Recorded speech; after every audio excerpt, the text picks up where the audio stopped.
Praise be to the power of Abraham and Jacob, for his mercy truly endure forever. So we may acknowledge the opening of the Shabbat with the blowing of the shofar.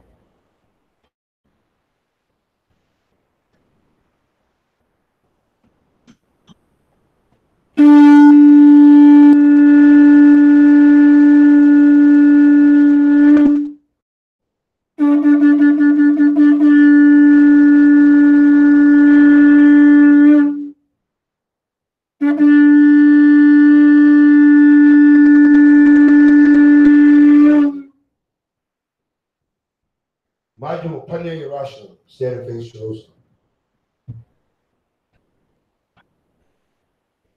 Hallelujah. Hallelujah. Hallelujah. Hallelujah. Who's the power? Yahweh's the power. Who's the power? Yahweh's the power. By Hashem? Yahushai. By Hashem? Yahushai.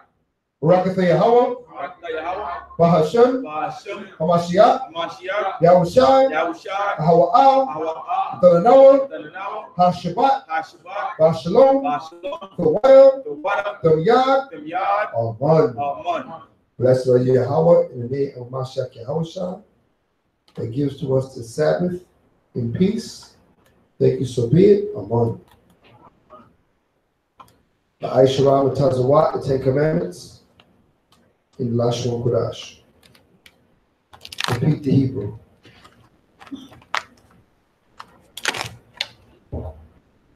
La'ah, La'ah. Yahaya, Yahaya. Lakah, Alahayim, Alahayim. Akharim, Akharim. Al-Banya, Abunya. La'ah, La'ah. Ta'aisha, Taisha. Lakah, Lakah. Pasal, Pasal. Wala'ah, Wala'ah. Ta'ibadon, Ibadam. La'ah, La'ah. Talakwakwa, Talakwakwa. Shawah, Shemwa. Yahweh, Yahweh. Aleka, Ayaka. Lashua, Ashua. Zakar, Kar. Af, Ah. Hayawam, Hayawam. Hashabath, Hashabbat. Lakodashwa, Lakadash. Kabad, Kabad. Abaka, Abaka. Wa'amaka, Ba'amaka. La'ah, La'ah. Taratazak, Ratazak.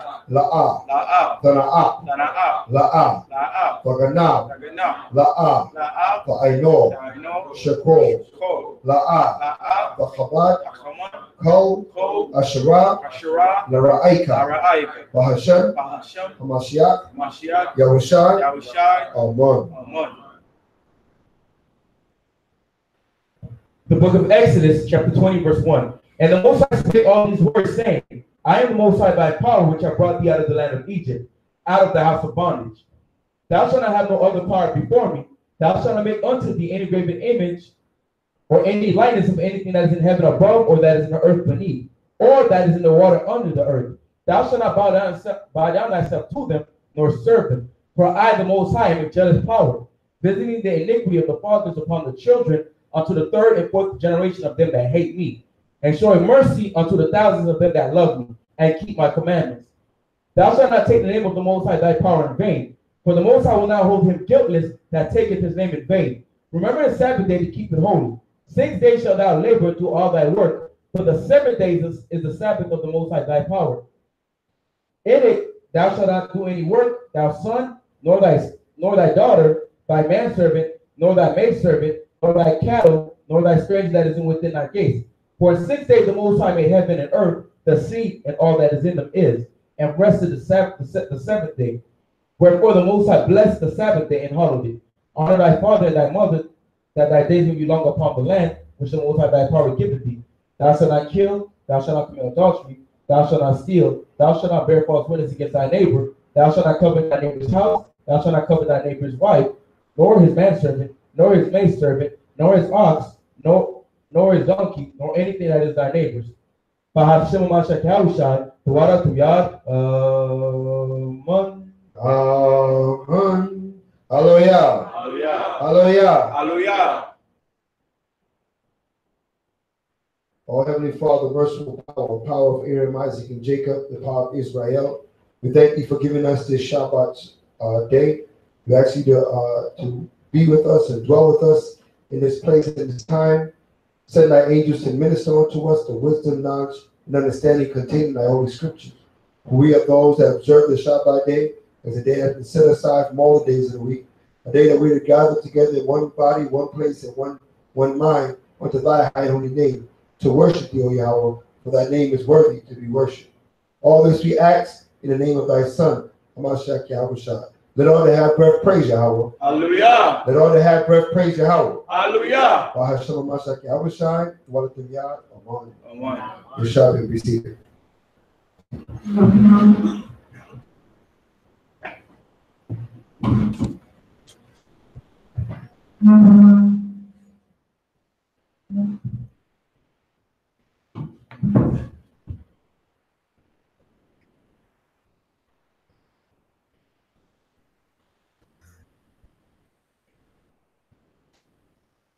Shabbat Shalom. Shabbat Shalom. Shabbat Shalom. Sabbath in peace to all of you. To be at peace with Shabbat. Made it through another week. For all the fleeting moments. The Most High has blessed you to reach another Shabbat. For it's written that we shall worship the Most High. From new moon to new moon, from Sabbath to Sabbath, shall all flesh worship the Most High. So let us be thankful for the Most High giving us another Shabbat. All praises. That we are to close out, this week and all the blessings that the Most High has given us all week. We can reflect upon, all the times and the moments that the Most High has shown favor unto his children and shine his face upon his elect and his anointed. And that's brought you here now. Because the Most High saw favor in you. Right? A lot of people that didn't make it to the end of this week. All right, they got cut off. All right, but we've all made it, and we give our praise to Yahweh Shamar Shabbat. So, I began to say we were going to go into a class, concerning the 10% that the scriptures talk about, the 10th part that the scriptures talk about, and what does that mean, and where is it found in the word, and things of that sort, and how it was distributed, and who was it distributed to, and what was the purpose of it. But in the spirit of my young soldier right here, he says, I don't know, brother. He says, we need to talk about Syria and what's going on in the earth right now. And that Esau is going down like in flames. And I can't say no to that. You know what I mean? That's where my heart is anyway. So I said, brother, we're going to go into that. All right, we're going to go into the prophecies coming to pass right before our eyes. It's a great time to be on the earth right now. Some of our brothers, they're not on the earth right now. Some of our brothers, they're in the spirit world. They're in the chambers. They're with the Most High. Okay, but some of us are on the earth are going to be able to see the downfall of our enemies and see them going to derision. And that's truly a blessing to watch this kingdom unfold. All right, so let's get Colossians 3, verse 17, and we're going to go into some scriptures concerning, all the prophecies. The book of Colossians, chapter 3, verse 17. And whatsoever you do in word or deed, do all in the name of Hamashiach Yahushua, giving thanks to the Most High and the Father by him. Right. All praises, we give thanks to the Most High in the name of Hamashiach Yahushua, who reign and rule forever. All right, so let's get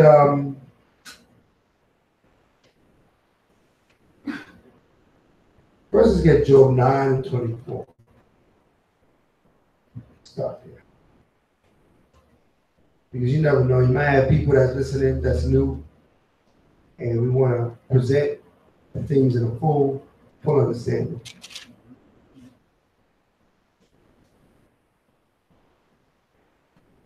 The book of Job, chapter 9, verse 24. The earth is given into the hand of the wicked. Right. He covered the face of the judges thereof. Right. If not, where and who is he? So the earth is given into the hand of the wicked. What does this mean? The ruling bodies on this earth, the rulers of this earth are the wicked. Okay. They are the wicked, meaning that they're not going to change. They are created to be wicked. Rulers of this earth. And how do we rule out who this is talking about? It says, the key that it says that they cover the faces of the judges thereof. Right? Read on. Verse 25. Now my days are swifter than a post. Read 24 again. The book of Job, chapter 9, verse 24. The earth is given into the hand of the wicked. Right? He covereth the faces of the judges thereof. Right? If not, where and who is he? If not, where and who is he? If he ain't the wicked, then who's the wicked? The one that covereth the faces of the judges thereof. So who are the true judges of this earth? Right? Because then that'll allow us to see who the wicked is. Because it gave us a clue. It said, they covered the faces of the judges thereof. So who are the judges? Who are the true judges of the earth? That face was covered. So let's look at it. We have 1 Corinthians 6. 1 Corinthians 6:2. The book of 1 Corinthians, chapter 6, verse 2. Do ye not know that the saints shall judge the world? May I read that again? The book of 1 Corinthians, chapter 6, verse 2.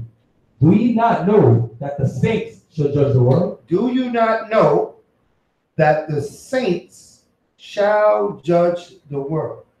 So the saints are the true judges of the earth.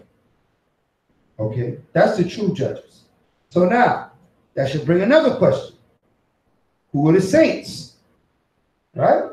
We're going to keep going through it till we get a full, clear understanding of what the scriptures say. So the wicked cover the faces of the judges. Who are the judges? The saints. Who are the saints? Give me Psalms 148, verse 14. The book of Psalms, chapter 148, verse 14. He also exalted the horn of his people, the praise of all his saints, even of the children of Israel. Even what? Even of the children of Israel. Even of the children of Israel. Read on. A people. A what? A people. A people, a nation. So they might say, well, you're not a saint. If you were an Israelite, you were a saint. Everybody understand that? They said the people.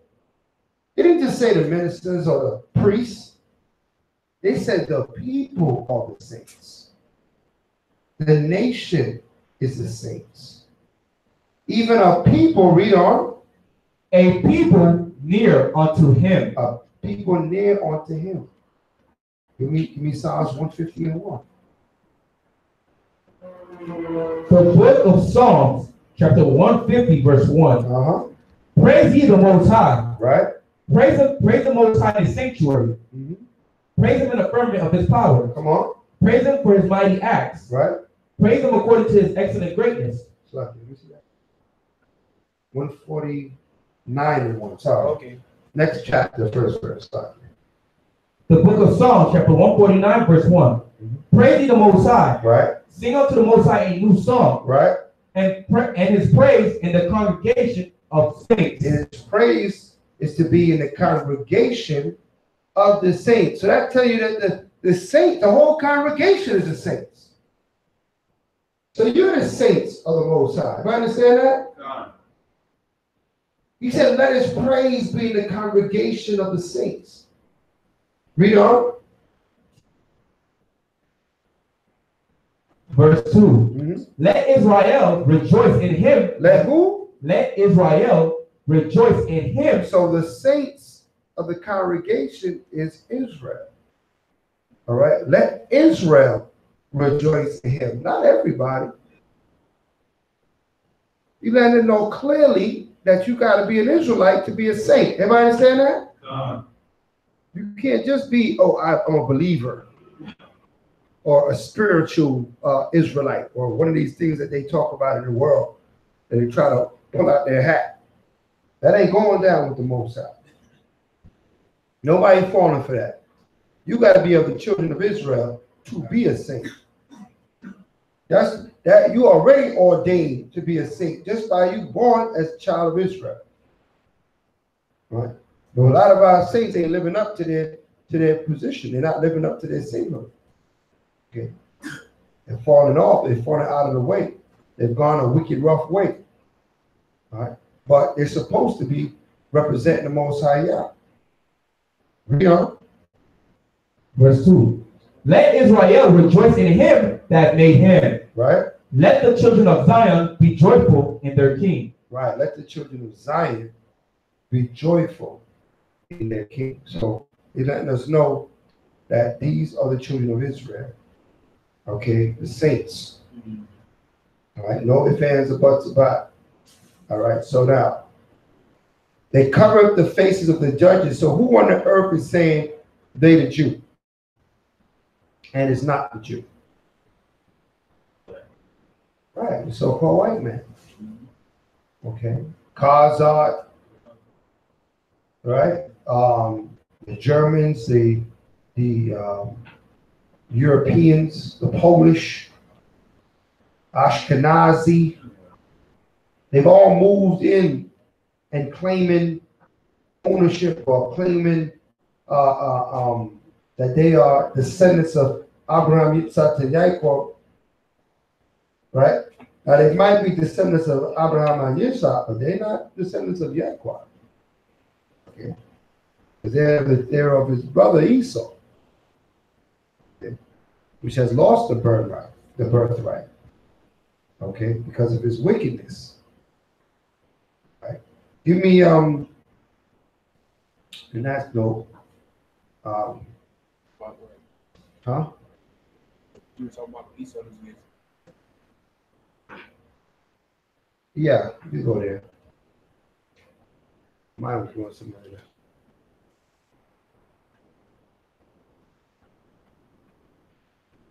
Oh no. Revelations 2 verse 9. Revelations 2. We're going into them claiming to be Jews that are not. The book of Revelation, chapter 2, verse 9. I know thy works and tribulation and poverty, but thou art rich. So this is the Most High speaking to Israel, speaking to you all, the saints. He says, I know thy works and tribulation and poverty. He knows what we're going through as a people. Most High is not disconnected. He knows what's happening to his people on this earth. Read on. And I know the blasphemy. And the what? The blasphemy. You know the blasphemy, the wicked lie. Read on. Of them which say they are Jews. Who say they're the Jew. Read on. And are not. Are what? And are not. And are not. That means it's prophesied that people was going to what? Say they're a Jew. And they're not even a Jew. They were going to set forth for propaganda on the earth. They were to come out and say, set up a lie and say, well, we're the Jew. And they're not the Jew. So who's saying that? Is the Chinese doing this? Japanese? The East Indian? Who's saying they're the Jew and it's not the Jew? Those in Tel Aviv, in Jerusalem today, claiming to be the real Jews, claiming to be the ones that have rightful ownership of our land. Okay? Claiming to be descendant of Abraham, Isaac, and Jacob, when they know very well that they're not. They know they have the history. They're in the land. They know they're not the real Jews. But they're getting rich claiming to be the Jews, so why stop now? Right? It's been working so far. All right, read on.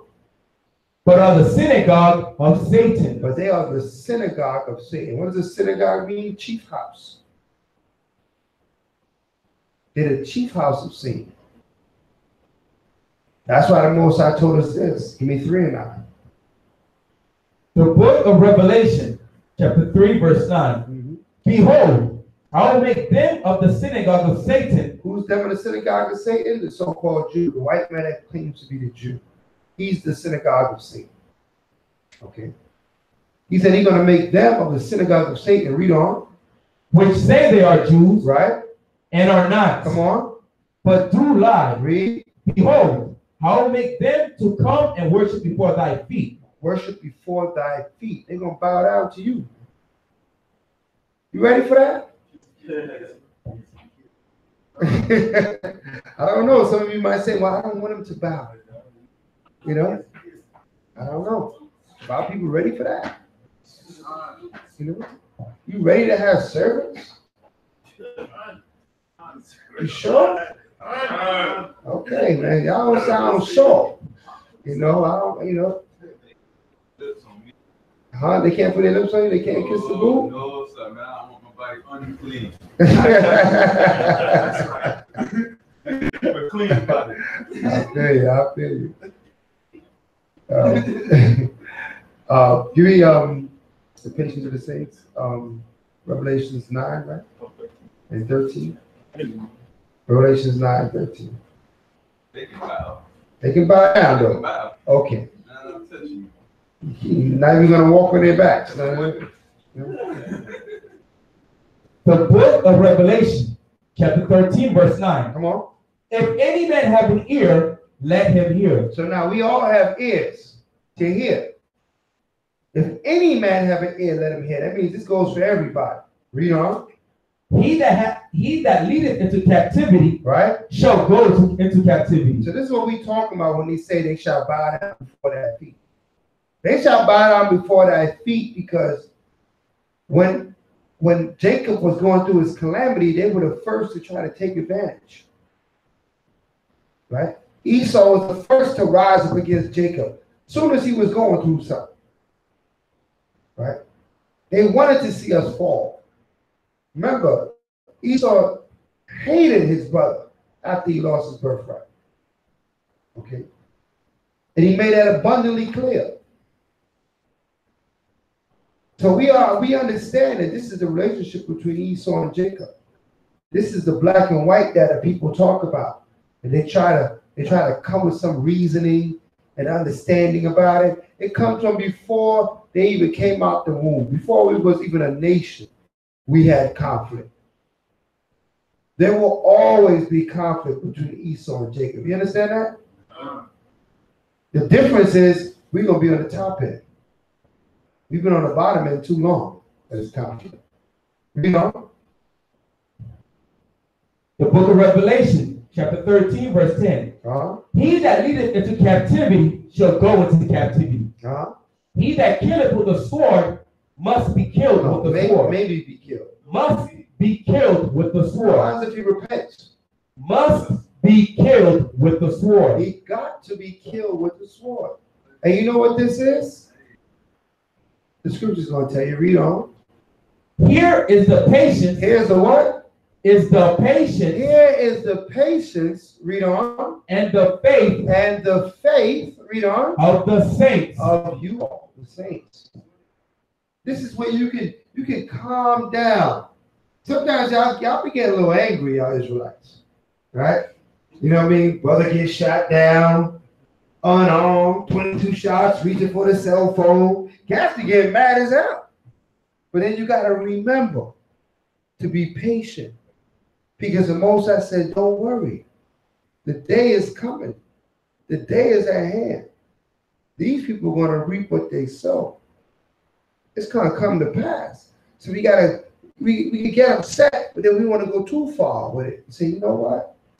Most High got something for him. He got something for him. That keeps us patient. That keeps us from organizing and forming militia groups like the so-called white man, thinking that they're going to storm the government or whatever they think they're going to do. It ain't going to work. Whatever they think they're going to do, it ain't going to work. They collecting all those guns. You got 15, 20 guns in your house, and you only take one bullet to kill you. You got 15, 20 guns in your house, and you get hit with a stray. One even meant for you. All vanity. All these stuff, all Esau's weaponry is vanity, man. The Most High going to deal with this matter. Give me Zechariah 11. Is 11? Oh, I got it. I already got it. Zephaniah 3:9. Zephaniah. Sorry. Give me Zephaniah. Not that yet. We're gonna go to Zechariah 11. But first was Zephaniah 3. Mm-hmm. The book of Zephaniah, chapter 3, verse 8. Right. Therefore, wait ye upon me. Oh, you got it yet.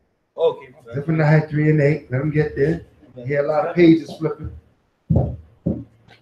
All right. Zephaniah 3, verse 8. All right, read that. The book of Zephaniah, chapter 3, verse 8. Therefore wait ye upon me, say the Most High, until the day that I rise up to the prey. Until the day does what? I rise up to the prey. He said, wait on me. That's why we got to be patient. Everybody understand that? We got to wait on the Most High to the day that he rises up to the prey. Don't rush it. Right now, we see what the Most High is doing. He got the nation starting this off. We just got to sit back and watch, man. Get your popcorn, turn on CNN, right? And watch it go down. Because we're prepared mentally to see it go down.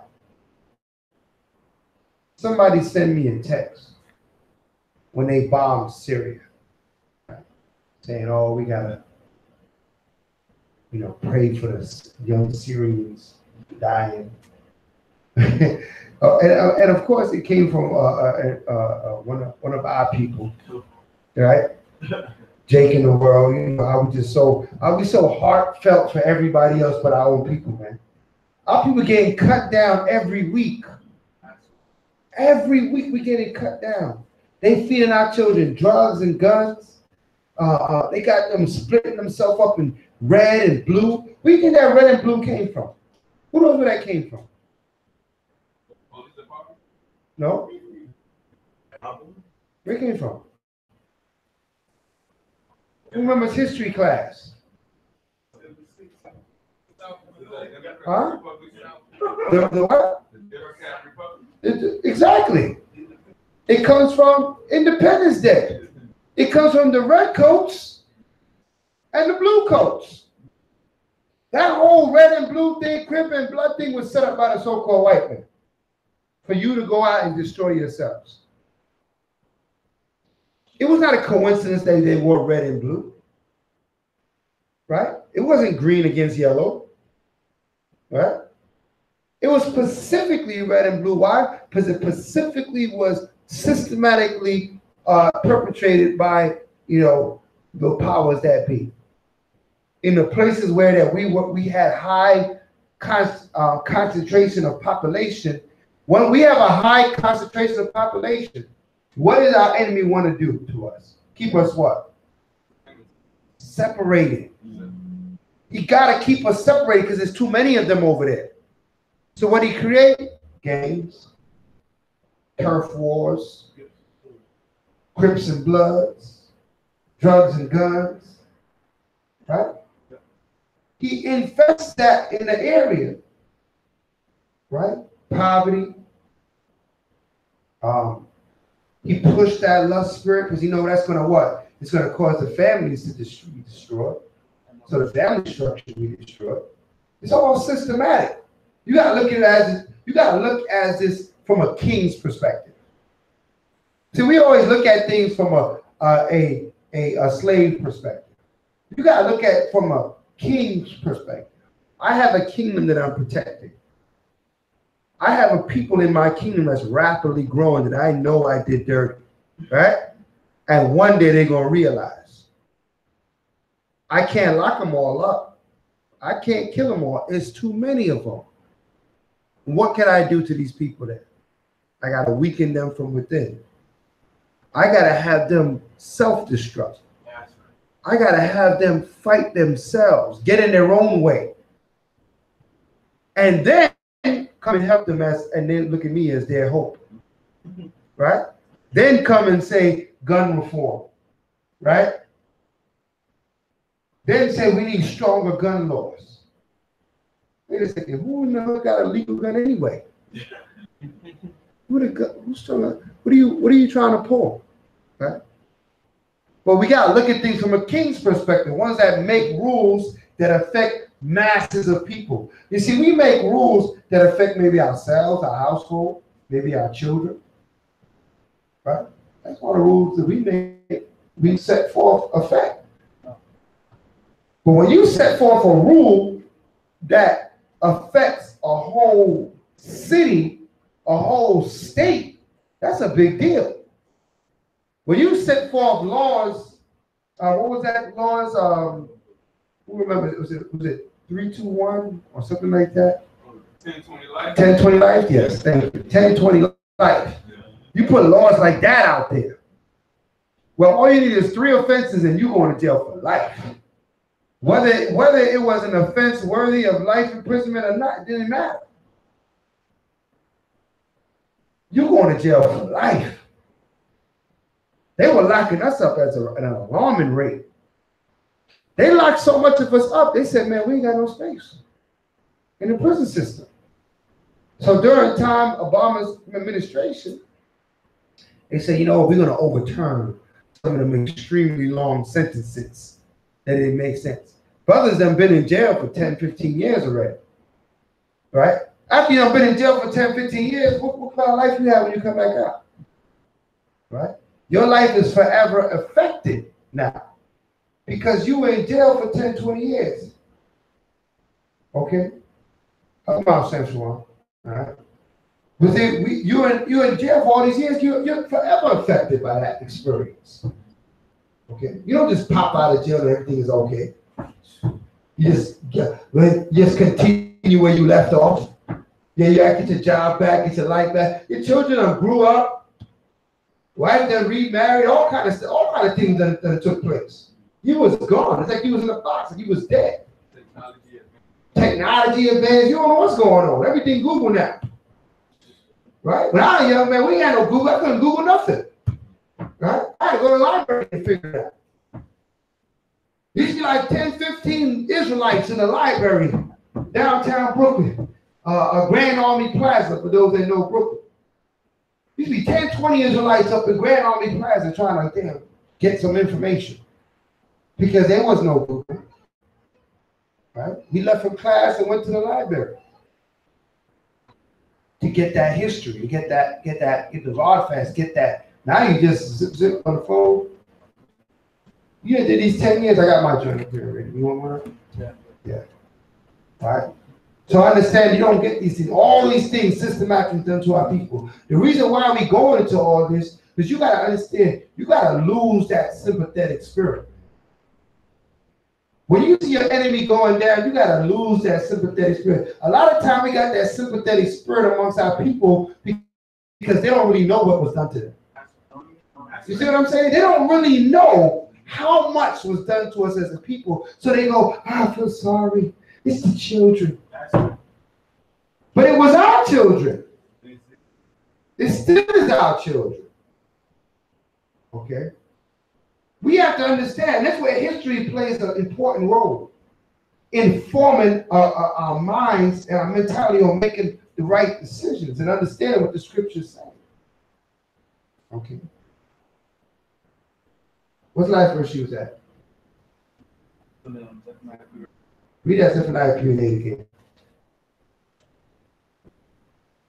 The book of Zephaniah, chapter 3, verse 8. Come on. Therefore wait ye upon me, right? Say the Most High. Come on. Until the day that I rise up to the prey. Until the day that I rise up to the prey. Listen, the Most High got a plan for our enemies, man. He's gonna rise up to the prey. And when he rises up, you better not be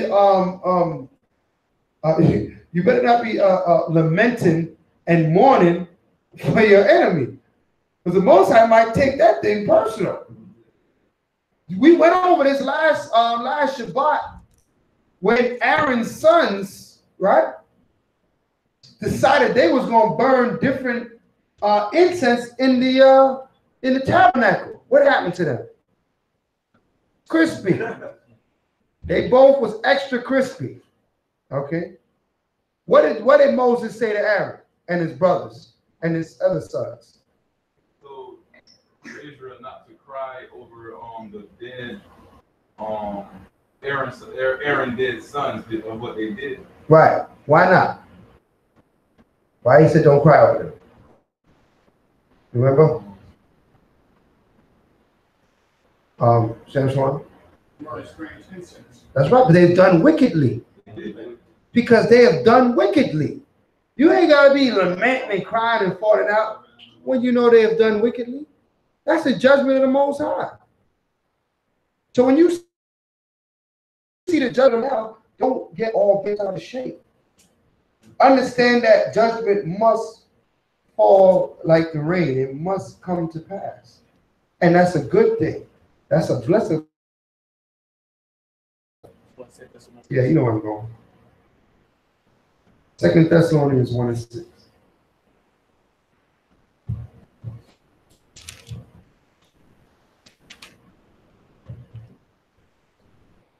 Come on.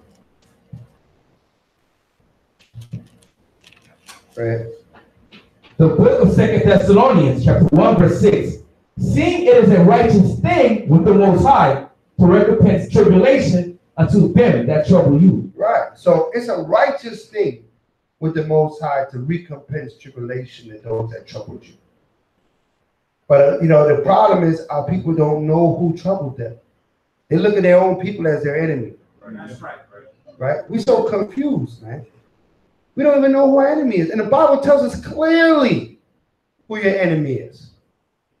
It don't even beat around. It don't make it confusing. It's straight.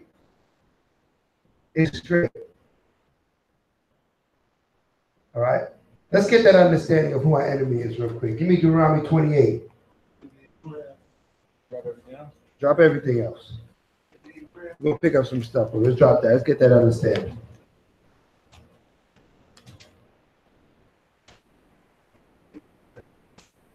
NBA Drive, right? They still getting sold to the enemy. Happily. Which book are we going to? We're going to Deuteronomy 28, verse 48.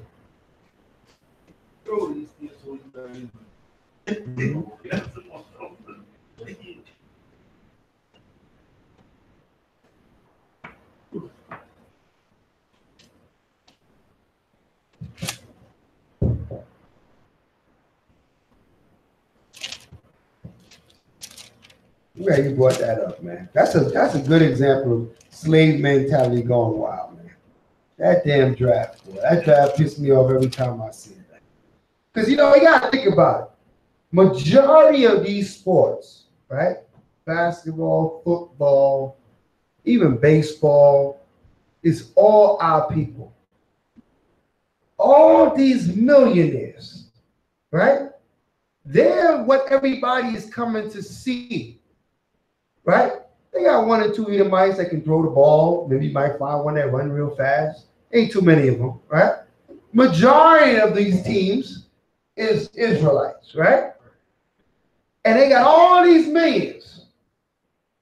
They can't do their own league. They can't be their own owners. You're going to tell me I got all these millions and the best I can be is a high-priced slave? Looking for another contract? Looking for some more millions? Put the millions on top of my millions so I can just go give it back to the so-called. That's a slave mentality blown out of proportion right there. To show you that it ain't about what you have. It's what you don't have, which is wisdom. They lack wisdom. Right?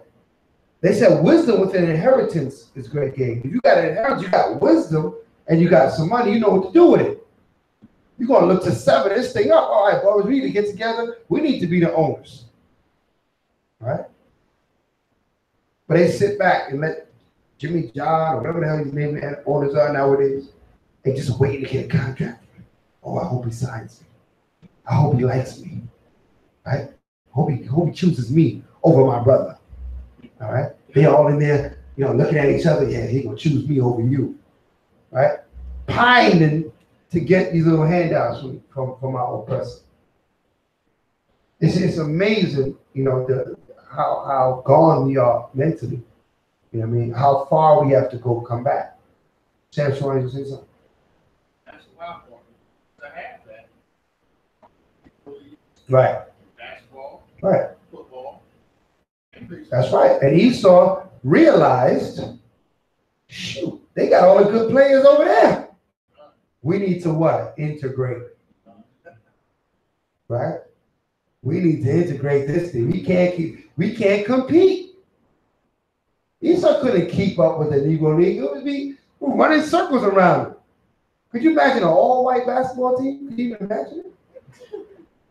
Gotta make the goal shorter. They gotta do something, right? To tie one hand behind the back of the other team or something.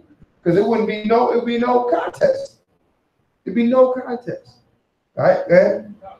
That's what they did with the Olympic team. That's right. Mm-hmm. That's right. So now things are so integrated, we forget, we don't know, we don't realize where we came from, how much has been done to bring us to where we are today. It didn't happen yesterday. This is hundreds of years of things being done to bring us to the condition that we are today. Where we are today is the outcome of what happened yesterday and all that time before that. Okay, so we have to start to look at our history with an eye to look at it and say, well, when did this start? How did we get here? What route did we take? What was the situation? And now you understand where, the scripture, it's a good saying. They say you don't know where you are if you don't know where you're from, right? You can't possibly determine where you're going if you don't know where you're from. Your past is very important. The scriptures tell us that all things written aforetime is written for our learning, huh? Right? So we have to look at all things written aforetime so we can determine what we need to do, where we at now, where we go. All right, so we're going looking at our enemies right now. Who's our enemy? Deuteronomy 28:48. The book of Deuteronomy, chapter 28, verse 48. Therefore shalt thou serve thy enemies, right? Which the Most High shall send against thee. Come on. In hunger, and in thirst, and in nakedness, and in want of all things. And he shall put a yoke of iron upon thy neck until he have destroyed thee. Right. So who do we serve for all these things? What do we need to get food, to get clothing? We got to get money, right? Right. So now if you look at the money, there's a picture of your enemy on there. So you ain't got to look far for your enemy. He's right there on the money. He's looking at you. He's standing to the side. It's me, your enemy, right? So we ain't supposed to love this money, right? That's why I say the love of money is the what? That's scripture. We ain't got to love this money. We got to use it because it serves a purpose in this kingdom, but we don't got to love it. We don't got to gravitate towards it. A lot of our people, they gravitate towards, oh, there's money over there. Let me go over there where the money's at. Maybe someone will fall off the rubble for me. I don't know what they're thinking, right? But the reality of it is that love and desire to acquire excess money in this kingdom is only going to tie you up into more foolishness. Okay? We use that money to what? To do what was needed to be done to bring forth the kingdom of Israel, to bring forth the kingdom of heaven, to what our people need. Because we are the kingdom of heaven. You are the kingdom of heaven. There's no kingdom of heaven without you. Okay? When the Pharisees asked Mashiach, about the kingdom of heaven, he said, what? It's within us, man. It's within us. There's no kingdom without us. So when you take care of your brother, you actually preparing yourself for the kingdom. When we come together, in the name of the Most High, Mashiach Yahushua, the Father and the Son, we are coming together. What? We repping the kingdom. That's what the kingdom is all about. Okay? So we don't got to go looking for the kingdom. We are the kingdom. Everybody understand that? Mm-hmm. All right. So now we deal with the enemy. So our enemy is who we were sold to, right? And who we have to serve for hunger, for nakedness, for thirst, for want of all things. And then he turned around and put a yoke of iron on our neck until he destroyed us. So the yoke of iron represents the shackles, the physical shackles that was put on us until we have destroyed us. So how are we destroyed? Let's look at it. Hosea 4:6. Hosea 4:6. Let's see how we're destroyed.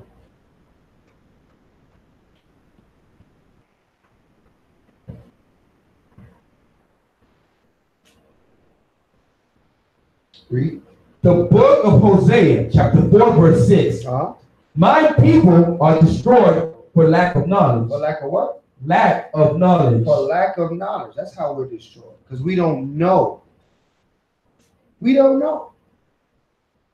Some of the things we go over in this class, like we breaking down how they systematically destroyed our people, how they went into our neighborhoods, how they caused poverty, right? How they create gangs, how they create drugs and push guns so we can separate. They push lust so our families could be destroyed. They do all these things, right? For the demise of our people, but I don't even realize what's happening. They don't know. They don't know this is a lack of knowledge. A lack of knowledge means you just don't know. All right. But that's why the Most High has sent what? His pastors. He said, I'm going to send you my pastors that's going to feed you with the wisdom, knowledge, and understanding of the book. Now you're going to know. Right? Now you're going to know. Read on. Because thou hast rejected knowledge, right? I will also reject thee. Right. Because aforetime we had all the knowledge. We knew the Most High. For what? We rejected it. And you end up rejecting us. Read on. That thou shalt be no priest to me. Come on. Seeing thou hast forgotten the law of thy power. Forgotten the what? The law of thy power. Without the law, we can't be how you going to be a priest without the law? I don't even understand that. They got these churches and religions. Without no commandment, how are you even a priest? How could you use the word priest? You can't even use that word. Because what the priests were in the scriptures was those that what? They gave the people the law. So how could you be a priest with no law? What? Could be a driver with no car? That wouldn't make any sense. How are you a driver? You don't have no car. Right? A shooter with no gun? It doesn't make any sense. When we say things, oh, that's my priest. If he's not giving you laws, how is he a priest? There's no such thing. Okay. All the priests in the scripture gave the laws. That's what their job is, to give the law, to explain and to articulate the law to the people. Thus saith the Most High. That's what a priest means. Right? You know?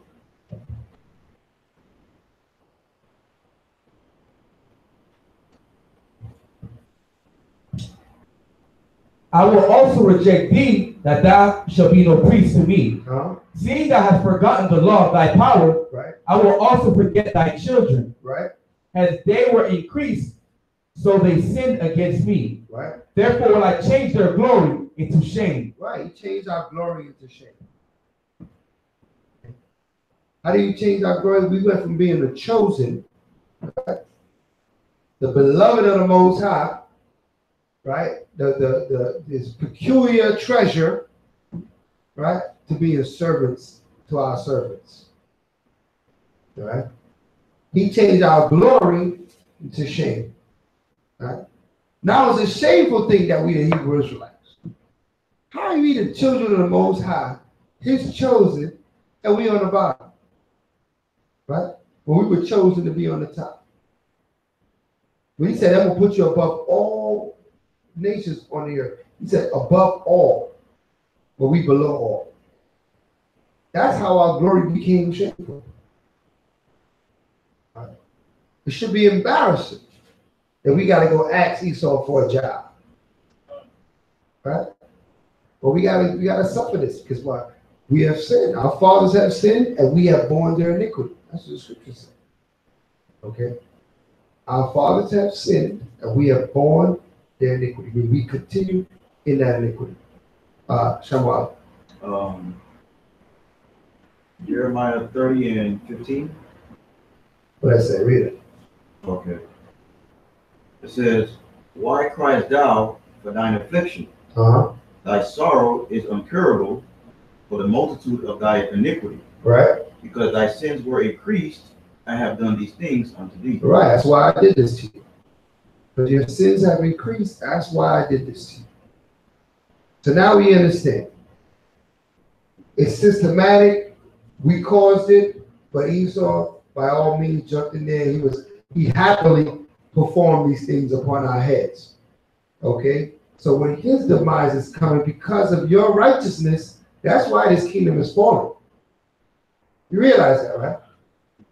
This kingdom was built because of your wickedness. So now you have repented and came back to the Most High, and you're keeping the Lord's statute commandments. And what's happening to this kingdom? It's crumbling because it doesn't serve a purpose anymore. This kingdom was only created to punish the children of Israel. Everybody understand that? So if your punishment is over, then what is the use of this kingdom? There's no use. That's why the kingdom is falling. That's why Esau's in derision.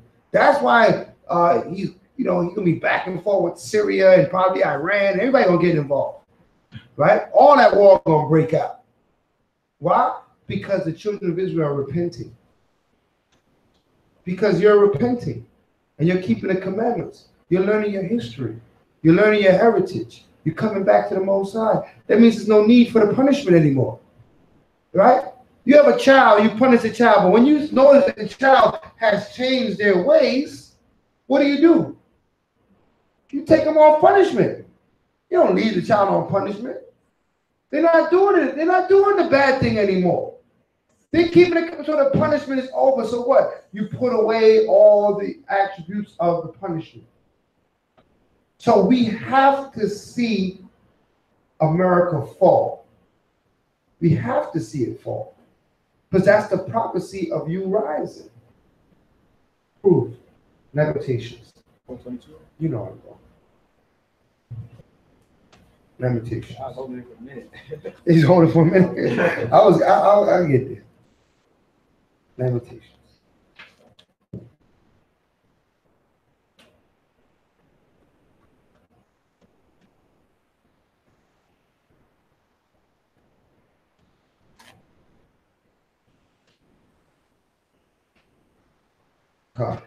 Matter of fact, start with 21. Lamentations 4, verse 21.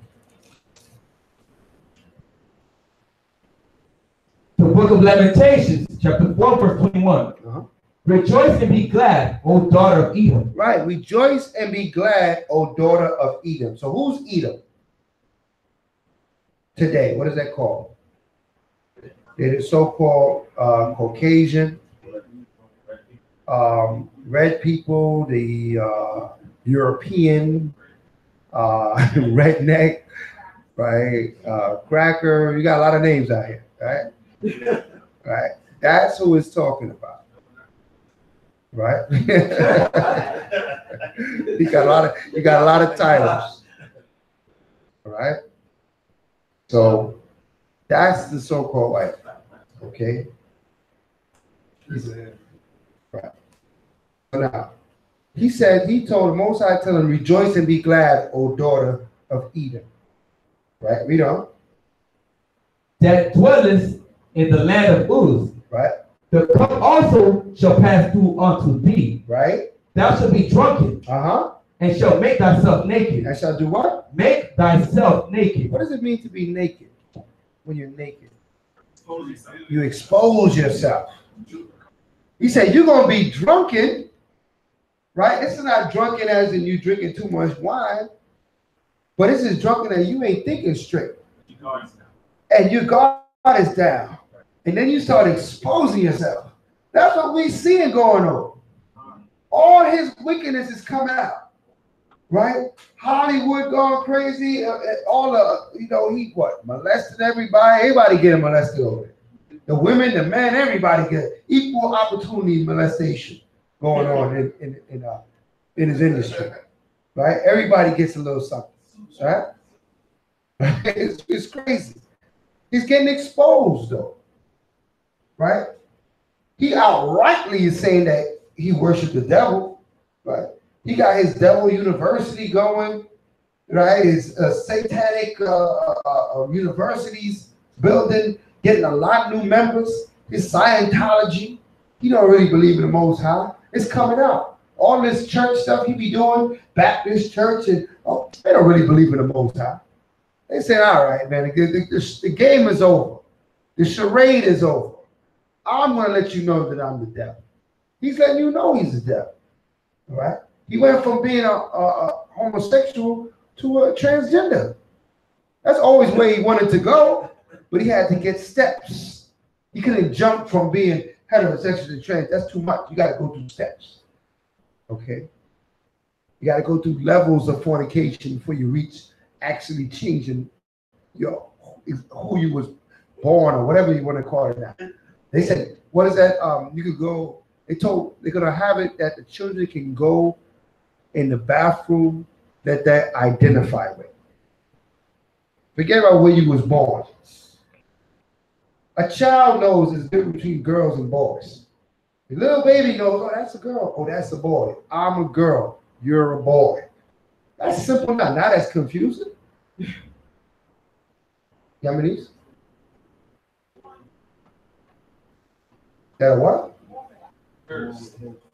That is, thank you, brother. That is a curse from the Most High, yeah. All right? Now the Most High will curse you with that wickedness. All right? Remember, not all, let me say this, not all homosexuals is a learned behavior. Some of them is born that way. You understand that? We prove that in the scriptures. Huh? We prove that in scripture. A lot of people think, oh, yeah, they learned that. Hold on a minute. On the womb, yeah. Let's get that. You said 7 to 12? Yeah. Ecclesiastes. Ecclesiastes?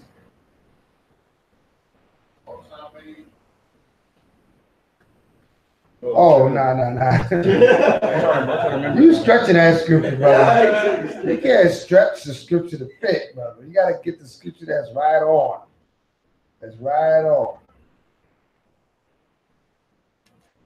What am I looking for? Estranged from the womb? Let's get that, because that's a misconception. Popular, and everybody that's gone that way, oh, they must have been born that way. Or they must have learned that. Some people learned it. A lot of people are being influenced, but the Most High created the evil that's on this earth. Don't forget that. He said, I created light and I created darkness. I created good and I created evil. I, the Most High, did all those things. And we're going to get that scripture too. So,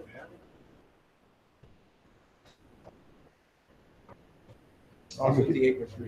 You got it? Yes, Psalm 58, verse 3. Psalms 58, verse 3. 58, verse 3.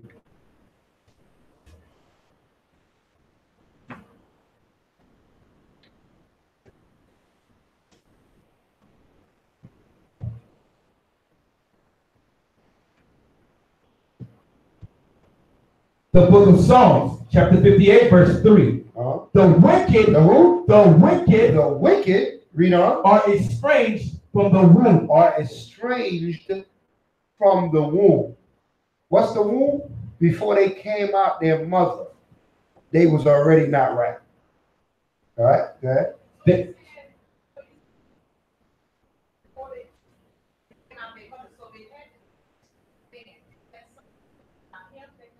No. Let's see. Now give me Isaiah. Got it.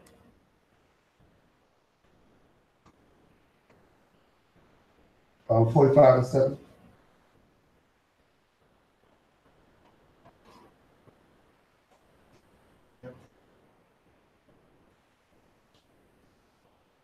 Isaiah 45 and 7.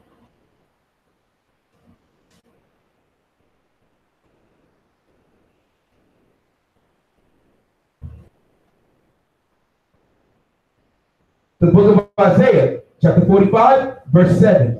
I form the light and create darkness. Right. I make peace and I create evil. Right. I, the Most High, do all these things. So I understand that the wicked, the evil on this earth is also a creation from the Most High. The evil was created for you to refuse it. Okay? It was presented and created for you to refuse it. For you eschew evil and choose good. That's why it's there. The darkness was created so you could bring forth the light. This is how the Most High operates. Remember, the God we serve is a man of war. It's always going to be a conflict. It's always going to be you against something. Everything ain't going to be harmonious. That's hippie talk, where everybody's going to be singing and dancing, holding hands, and jumping through a meadow somewhere. That's not the Father we serve. That's not the creator of heaven and earth. The creator of heaven and earth, every animal has a battle. Plants got a battle. Inside your body, there's battles going on. You got white blood cells and red blood cells. You got bacteria. It's fighting. It's going on. The Most High is about the battle. Everybody understand that? So you got to expect the battle. If you got no battle, chances are you might be losing. Okay? Because you ain't fighting. You ever in a fight that you haven't thrown no punches? You're going to lose that fight. Okay? You should be fighting. You should be battling. Okay? Whether it be spiritually, mentally, physically, battling, or ready to battle. Okay? Solomon? Battle axe and weapons of war? That's what we cutting down the nations. We're going to get there. But this battle is talking about the internal battle, which is more spoke about in the Apocrypha.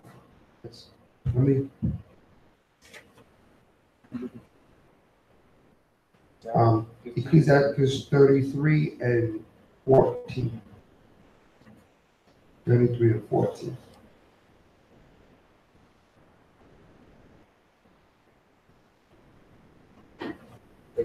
Thirteen, 14? 33, 14. Shabbat.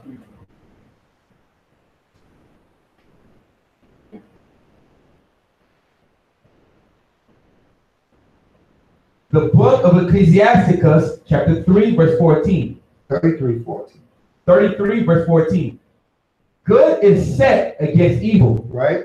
And life against death. Right. So is the godly against the sinner. Come on. And the sinner against the godly. You see, that's a battle. When something's set against something, that means that's a fight. Anybody understand that? No. Good is set against evil. Mean that what? They're going to come at each other. Evil is set against good. They're going to fight back. The sinner and the righteous will fight against each other. Read on. So look upon all the works of the Most High. So look at all the works of the Most High upon the earth. Read. And they are two and two, one against another. You see that? Everybody got to fight. There's a battle for everything. So if you're wary to fight, you don't want to fight, you're going to have a hard time down here. All right? You got to be prepared to fight. Prepared to stand strong. Whether it be yourself, sometimes you got to fight yourself sometimes. Sometimes it be your own hang-ups, your own emotions that you got to fight through. Right?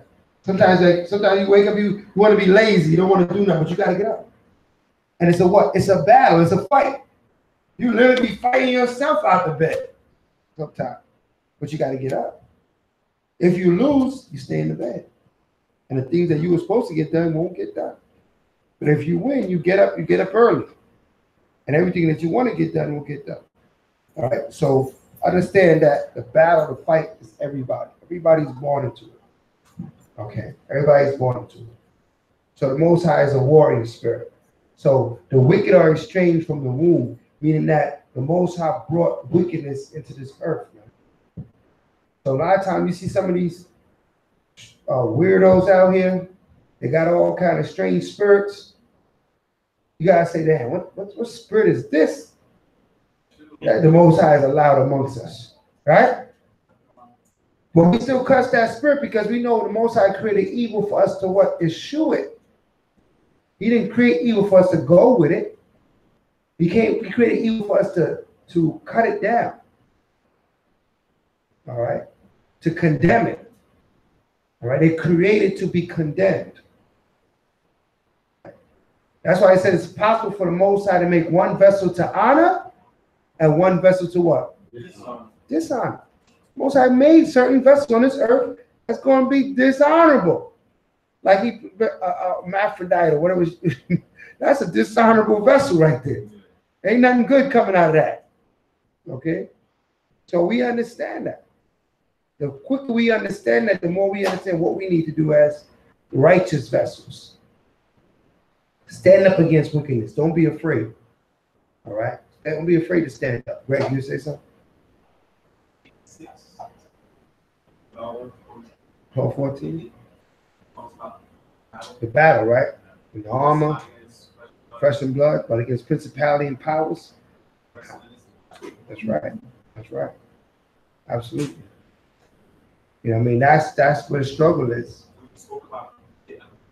Right. Right.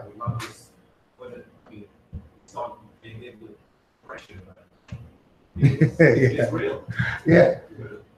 You know what? Esau have a way of weakening you, man. That's right. He come with all his Pacifying. yeah, he says, oh, you're depressed, or you're addicted. No, you got a demon on you. That's all it is. And once you realize it's a demon, you can fight a demon. Did not our father Jacob fight a demon? How long did he fight that demon? All night. All night to the what? To the morning. And didn't let that demon go until he said, you better bless me. You better bless me. He fought till the morning, said, you better bless me. Because he understood good or evil would come from the Most High. The Most High didn't put me in this fight for no reason. So when you wrestling a demon, understand you're not going through this battle for no reason. You're supposed to get something at the end if you overcome. Now, if you be overcome, you don't get nothing for that. You just get beat up, and that's it. You know what I mean? But if you win, you beat up. Huh? If we talk about the church, right? The church will be. Let me tell you something. In the church, they say certain things. They don't realize what they say. Right? They don't realize what they say because they read around the scripture and they see certain scriptures, right? But they don't understand, the level, what they really need to fight, who they really need to fight, how they need to fight, what they need to fight for. You need to fight for righteousness. And when you go for righteousness, everything will be against you. When you start standing up for these laws, statutes, commandments, everything is against you. Then you see how corrupt the system is. Right? So we go through all this to say what? Why are we going through all this understanding? For us to understand who our enemy is and how many different levels he's been an enemy to us. And not to be emotional, not to be attached to the wickedness of his kingdom. When it fall, let it fall, praise the Most High. When it fall. When you see Esau catching his judgment, Shamar Shabbat. That's it. That's all you should say. Right? Right? Yeah. I know a few scriptures that identify Esau definitely is. Mm-hmm. So I want to ask you first. Okay. I have my own. Okay. Sure. That's good. Good that. This is good to know why we fight. Why right. the situation we're in.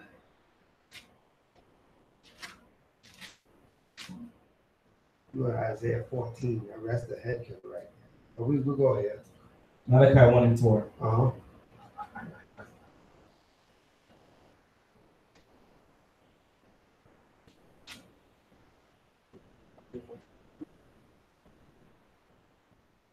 The book of Malachi, chapter 1, verse 4. Whereas Edom said, we are impoverished, but we will return and build the desolate places. Right. Thus said the Most High of hosts, they shall build, but I will throw down. Right. Most High said, listen, Esau gonna build, Edom gonna build, but I'm gonna throw them down. Read on. And they shall build, but I will throw down, and they shall call them the border of wickedness. The border of what? Of wickedness. The white man is the border of wickedness. That's that you can't run around that. Read on. And the people against whom the Most High has indignation. Has what? Indignation. What's indignation? A severe hatred. towards these people. So can the white man go to the kingdom of heaven and be grafted in, as they say? The Father said he got a severe hatred toward these people. Yeah, right? Righteous anger. That's right. But indignation, that's a hot anger right there. That's a burning anger. Okay. Yeah, Isaiah 14? Yeah. Isaiah 14. And I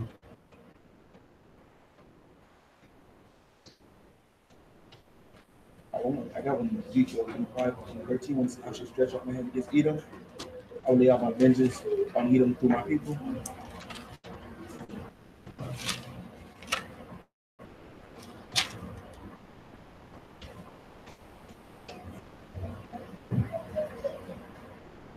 The book of Isaiah, chapter 14, verse 21. Oh, but no. You start with 14 verse 12. 5. 14 and 5? Okay. I know you can probably start with 2, but let's for process of time, let's not go too high up. Let's go 5. Yeah. The book of Isaiah, chapter 14, verse 5. Huh? The Most High has broken the staff of the wicked, Right? and the scepter of the ruler. Right. So he's broken the staff of the wicked. Who's the wicked? Right, Esau, so-called white man. He said he's broken the staff of the wicked. Meaning that what? What does your staff represent? Your rulership, your power. Read on. He who smote the people in wrath with a continual stroke. Right? He that ruled the nations in anger and persecuted and none hindereth. Right, so who's flying their planes around dropping bombs on everybody? Right? Who's doing that? Is it a Chinese man? Right? The Japanese man? Is he doing it? No. There's only one man flying his planes around dropping bombs on everybody. Right? It's a so-called white man. Right? He had France and who was the ally? France and in the UK dropped bombs on Syria, right? Killing men, women, and children. Because you drop a bomb, you don't know who you're killing. It's a bomb. It blow up, everybody down there get killed. Who was down there? I don't know. You can't aim a bomb. You know what I'm saying? You drop the bomb and just blow everything up. Right? Whatever's there, dogs, cats, everything get killed. Right? They'll get grandma. You know, everybody getting killed when that bomb comes down. Right? He don't care. You know what I mean? He could care less. Because that's what you're up against here with this man. Right? So he stroked the nations with a continual stroke. So not only Israel, all the nations he put pressure. He's in Africa, got them young little Hamites killing each other over them diamonds. What, blood diamonds, right? He's everywhere, causing drama everywhere. Hiroshima and Nagasaki, he dropped the atom bomb on these people, man. These people still getting retarded babies over there, okay? Because of all that radiation that was in there. He's doing it to the whole earth. Understand, he's a demon to the whole earth. It ain't just here. Holy verse. Read on. Verse 7. The whole earth is at rest and is quiet. Right? Wow. They break forth into singing. Come on. Yea, the fir trees rejoice at thee, and the cedars of Lebanon saying, since thou art laid down, no feller is come up against us. Right. So when the Esau going down, everybody gonna be happy, man. They tired of the white. These nations tired of the so-called white. The Arabs, the so Ishmael, they are tired of the white man putting up with him. Right? Of course, they got Ishmaelite sellouts. They're just trying to get paid. All the nations got sellouts, but the core majority of the people, they tired. They call that. You think you call them the devil? Man, they call that man everything that's wicked under the sun. You think you got some bad things to say about Esau? You got to hand up to talk about Esau, man. Right? To talk about the so-called white man. I watched a movie last night. It was called, I believe it was called Escape. Who saw that movie? On Netflix, man. Little white family was in Indonesia. and all hell breaks loose. You know what I mean? And they just straight looking for Americans to kill them. Right? Them cats is wild for the night. They just cutting and just mutilating straight. I gotta check that movie out. The movie's crazy. But it shows you that what these nations had about it with the so-called white man. Right? Because he goes in their places. And in the movie, they were so proud to say, you know, they're right to want to kill us. Because we come into their nation and we do all this systematic stuff and mess them up and take their resources and make their money worth nothing and cause poverty. They actually admitted all that in the movie. I say, yo, this white man's so proud. He just admit his wickedness on the movie. Right? But of course, at the end, he ended up getting away.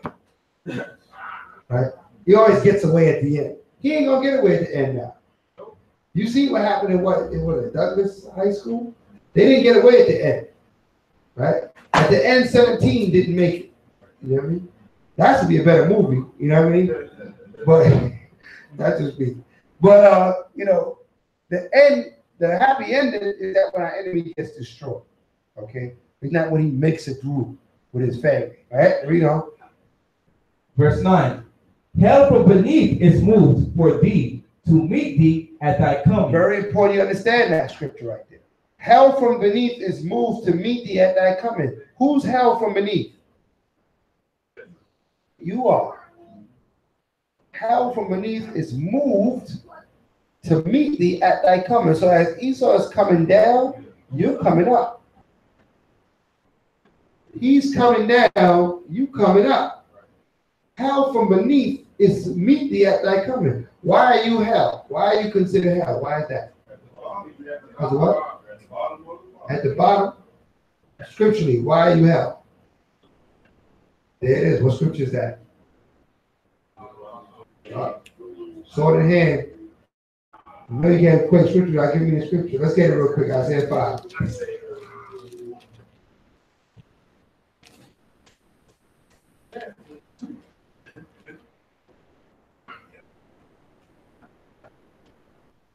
About 13. Yeah. About 13.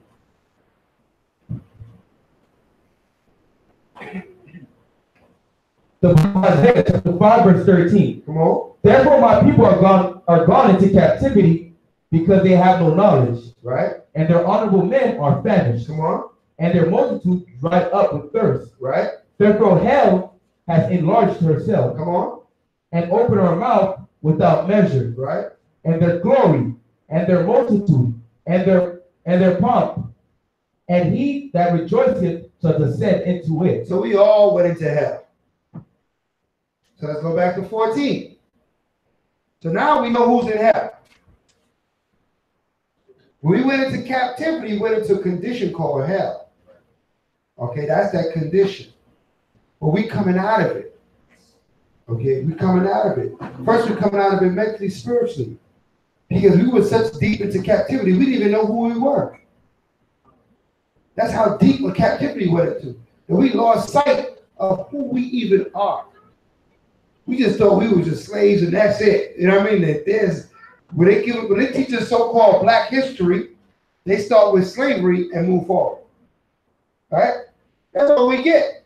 We didn't know that we were the king of this earth. We didn't know that we were the blessed of the Most High. We didn't know that we were all these things, that we were all these great people. Right? So now we know. So now what? We're coming out of the captive mind state. We're freeing out our mind. You shall know the truth, and the truth shall set thee free.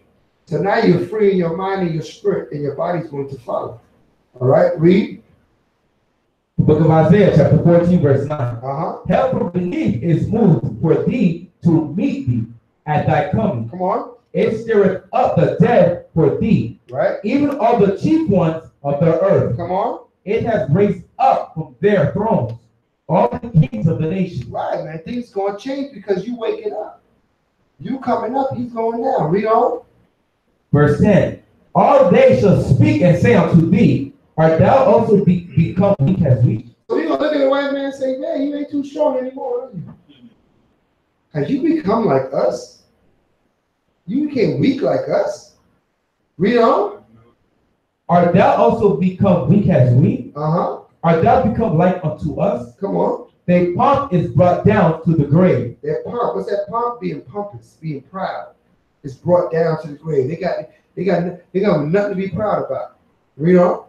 And the noise of thy bowels, the worm is spread under thee. Right. And the worms cover thee. Right. The worms cover you. You being killed.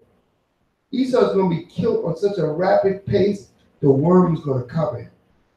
You're going to be nothing on this earth. You're going to be like a vagabond. It's like a chase roll in these streets. That's his future, man. Read on. How art thou fallen from heaven, O Lucifer? How art thou fallen from heaven, O Lucifer? So what's heaven represent? Rulership. How was thou fallen from heaven, O Lucifer? So the most that right here, they straight calling Esau Lucifer. Ain't no ifs, ands, or buts about it. So we say the white man's the devil. We're not just talking out of our neck. We got biblical proof that show the white man's the devil. Right? Read on. Son of the morning. Son of the morning. Come on. How art thou cut down to the ground? Right? Which didst weaken the nation. You were so tough. Weaken the nations, setting up embargoes, no-fly zones, cutting off medicine, cutting off food. He cuts off food from nations that need food and watch them starve to death and causes diplomacy.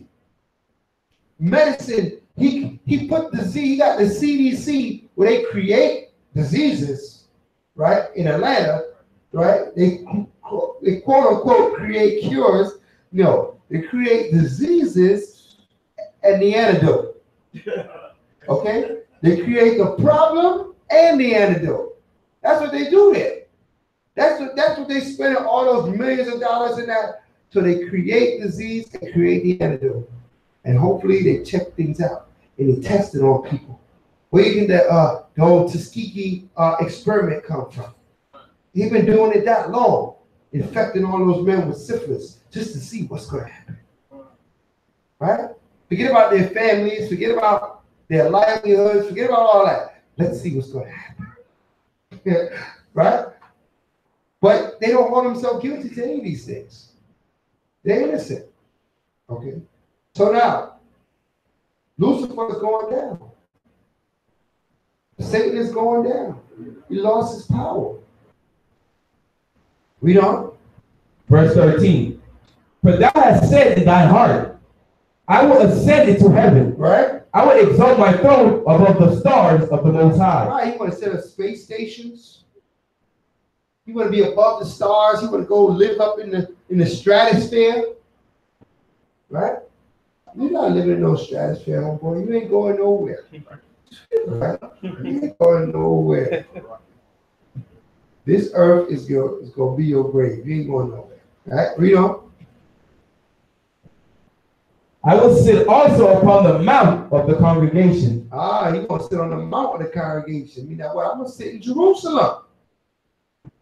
I'm going to sit on the mount of the congregation. And I'm going to be the Jew too. I'm going to be everything. He watches movies. He's everybody. He's a Jew, the Gentile. He's everybody.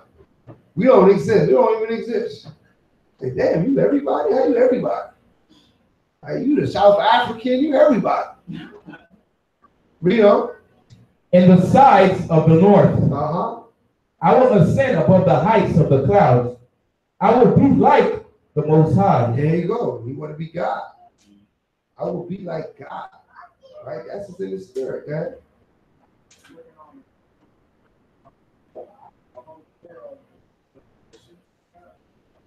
It's cost like $2 or $3 to go up there or something.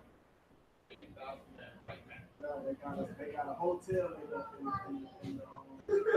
On vacation. Yeah, you gotta laugh at how proud this man is.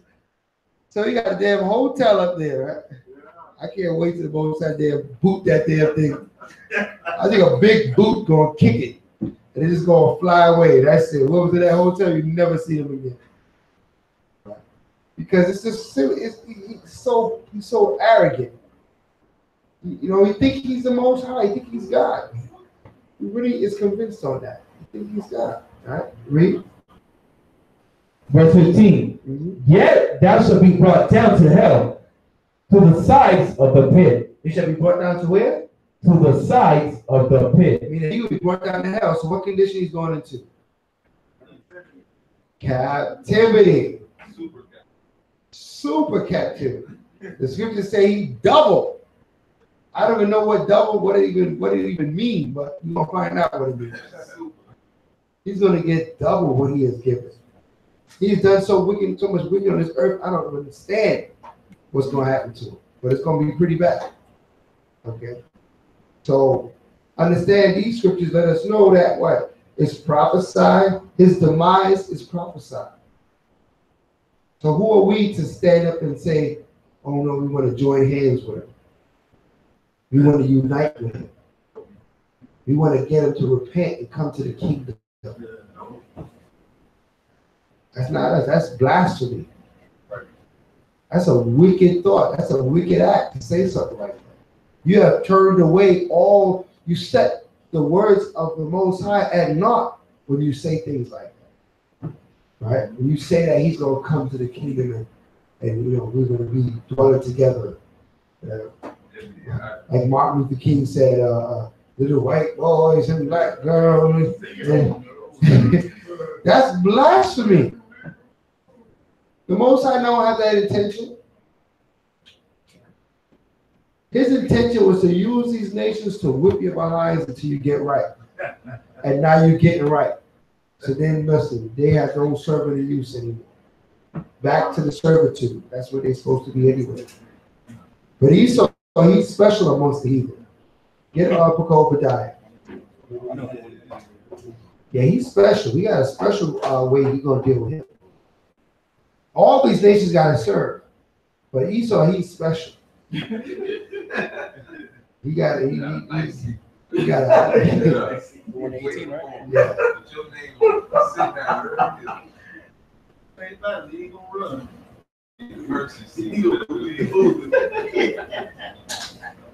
Let's read about it. The book of Obadiah, chapter 1, verse 18.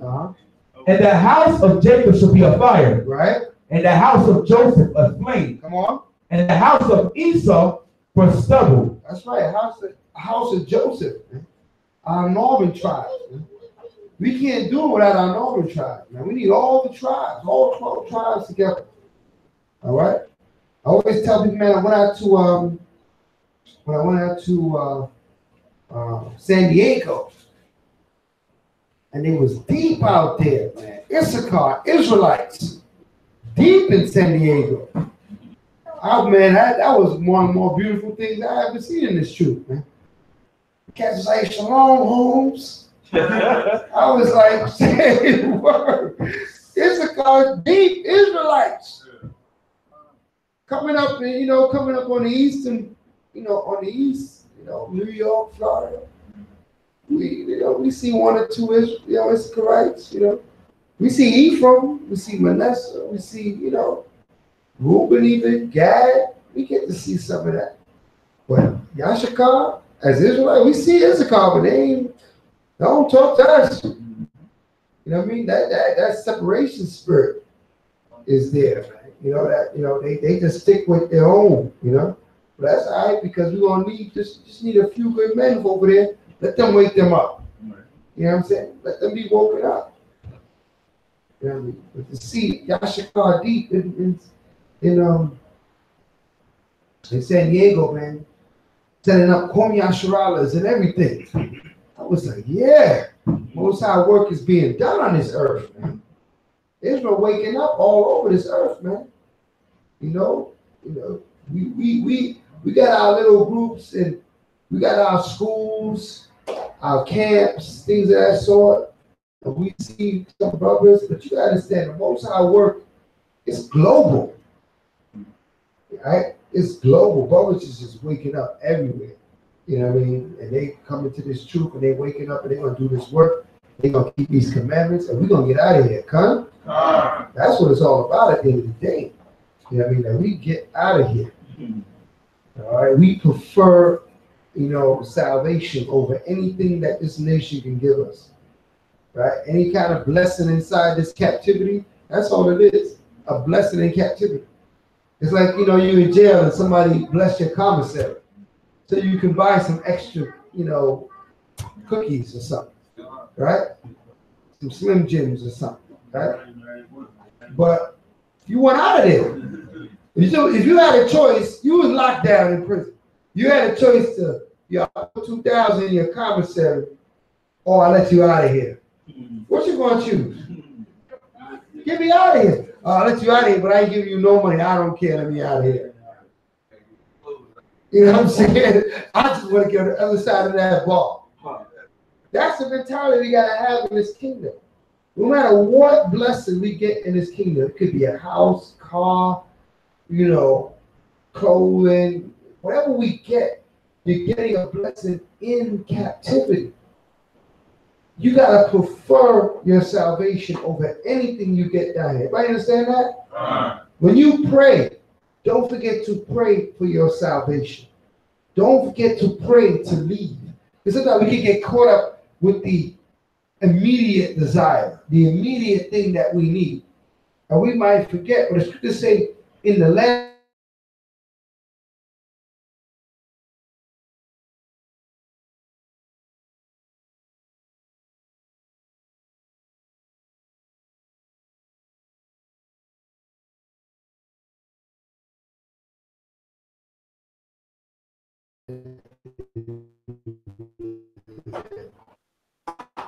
it ain't a bigger school,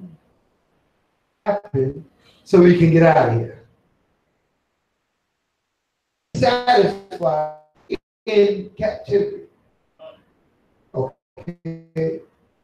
Malachi 2:10 says this is not our right.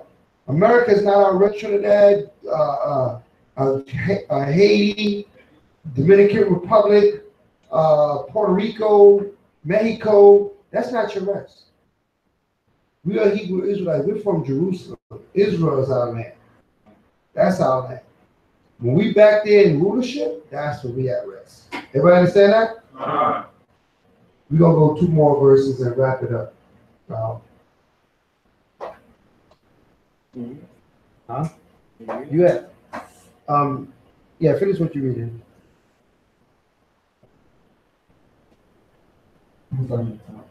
The book of Obadiah, chapter 1, verse 18. And the house of Jacob should be a fire, and the house of Joseph a flame. Right. And the house of Esau for stubble. Right. And they should kindle in them. That's right. They're going to light them on fire. Esau will be lit on fire, and devour them. And be devoured. Come on. And there shall not be any remaining of the house of Esau. He didn't say that about any other people on this earth. There will be none remaining of the house of Esau. None. That same nation that weakened the nations, that set up no-fly zones, that set up embargoes, there'll be none of them left. They'll save the Most High. Everybody understand that? Very key to our salvation. But we understand that. Right?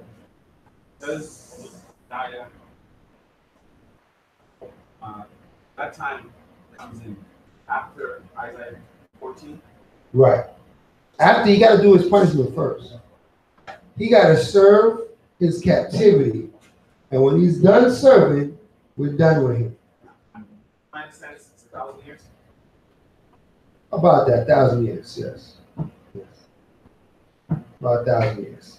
He has to serve that time. He serve that time. What's the verse you were most are using us? Yeah. That's Ezekiel 25. Verse 13. Ezekiel 25. Verse 13. Verse 13.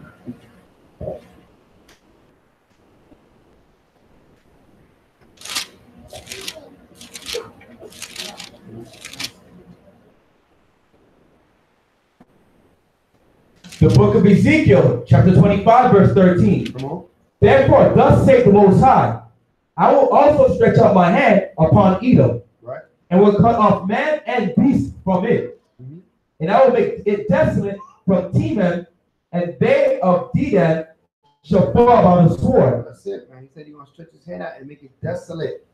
That means nobody. All right, read. And I will lay my vengeance upon Edom. Come on.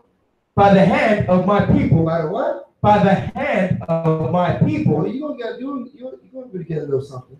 Most likely gonna give you something to do. Right? By the hand of my people, come on. By the hand of my people, Israel. Uh-huh. And they shall do in Edom according to my anger. Ooh. You know? And according to my fury. Mm-hmm. And they shall know my vengeance, saith the Most High. That's it. So, Most High gonna do his work, but we're gonna get a little, we're gonna break off a little something. Let's do a little something. All right. So, we're looking forward to those days. We're looking forward. So, like, we went through all these scriptures to say this, man. You gotta cut that sympathetic spirit out of Israel. The empathetic, sympathetic spirit is against Torah. When you see your enemy fall, rejoice. Okay? Rejoice when you see your enemy fall. Be happy. Call each other up. Say, did you see the news today? Yo, it was great. The planes were staying, and he still was screaming. Ah! That's what you gotta talk to each other about. Okay? Understand that, because the scriptures say, at famine, we shall laugh. That's right. All right? Let's not forget that. It's going to be, when the Most High was bringing all that drama on Egypt, it wasn't happening in Goshen. In Goshen, we was chilling. When they had flies and frogs and all this stuff going on, we was all right. Right? This is the same power that we serve today. All right? The same yesterday, today, and forever. All right? We're going to send up the prayers. Well, if any questions, let me go over to a question. We got about a couple more minutes. It's a thin line, not having any feeling could be interpreted here. Right. I'm saying, I mean, we have to be careful because with I guess people do that time, but age, I have no patience. Right. Well, you know what? To me, it's been interpreted well. 7 and 7, Ecclesiastes. Always seen the Telling us everything? pressure. Oh, why is Shamar? Well, you know what? Oppression, see, when you're wise, right? When you're wise, you realize how oppressed we are as a people. You realize what heights we could have been at. See, a lot of our people think this is the best we could have done. That's right. Right? They don't realize that we were held back from. You think Esau got technology? No. If we wasn't held back, where would we be? Because a little that Esau built off of, we are the progenitors of a lot of his technology. Right? We the ones that began that. And that was with his left-hand side. Imagine if we had the Most High on our side, and it was our full spirit being brought forth. Without all this captivity, all this oppression, what we have going on in this earth? What Esau got going on? Right? Read that. The book of Ecclesiastes, chapter 7, verse 7. Surely oppression maketh the wise man mad. Right? And a gift destroyeth the heart. Right. You should be mad. But sometimes a gift destroys the heart. That's why the people around you ain't mad. That's why your co-worker is not mad. Because they got a gift. They might have got a house. They might have got a car. Right? They might get, you got some treats. They got a little cash, a pretty wife or something. They're okay. They don't want that. They're like, man, America's not that bad. No. Because they don't know what oppression is. They think this is the best we can do. We could do far greater. Far greater. All right. So, any other questions? Any other questions, comments, brother? Months ago, when maybe last year, just got into the truth. Okay. My brother gave me some understanding, and I feel like it was the right thing to do. I kept wondering why certain things are going on. The world is okay with it. You know what I'm saying? So I was getting further in and reading a lot more, and stopped at Walmart nighttime. And I'm getting us out of my car, and Esau came up to me and he said, "Oh, I get some spare change." And I looked at my fringes and I looked back at him and I said, "Sir, like, you're not with my people, you're not part of my nation, so I feel the need not to do so. And he said, okay, and he walked off. Right. So I felt like, wow, like I did something that I promise you, other people maybe would not have done. That's right. And I walked off and I just handed it back to handle, you know what I mean?